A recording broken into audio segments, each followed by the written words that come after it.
But isn't it a good time for all voices to be heard in this, so that public attitudes towards homosexuality does change? Is that not the best outcome? Absolutely. I'm perfectly happy that, for instance, last night there was a news discussion about cruising. This morning there was one on the radio.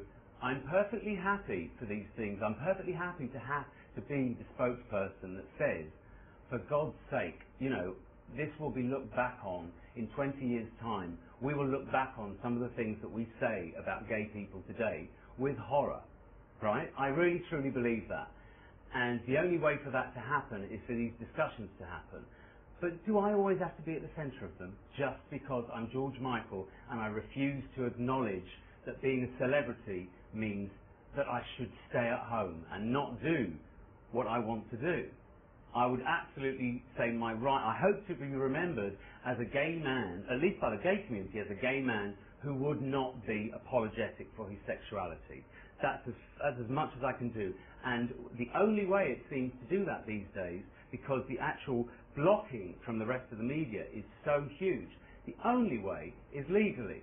So right now I have to sue. Much as I don't want to, and much as I'll leave it to my lawyers and I'll get on with my tour and get on with preparing for my tour, which is the only way to really silence people, I suppose, is with my music as usual. But in the meantime, I'm sick of the lies, and I am putting my foot down and saying, this man was lying, the photographers were lying, and an ordinary Tuesday night in my life should not turn into a week-long debate. When the world is absolutely going crazy, are we really going to waste news space on my sex life?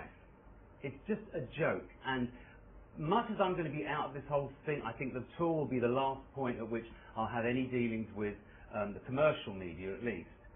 I am outraged on behalf of my community and myself that I am having to stand up again and protect my own, the simplicity of my own gay life, having to protect it as though from words like depravity. I don't want to be here in 5 years' time.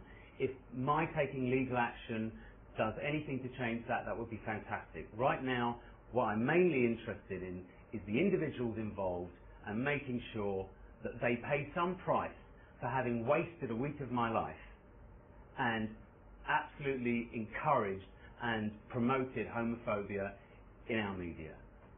But isn't the point that because a lot of people don't understand why you would want to do that and what you get out of it, that until that changes in terms of, until that is explained, which you find yourself in this position reluctantly or not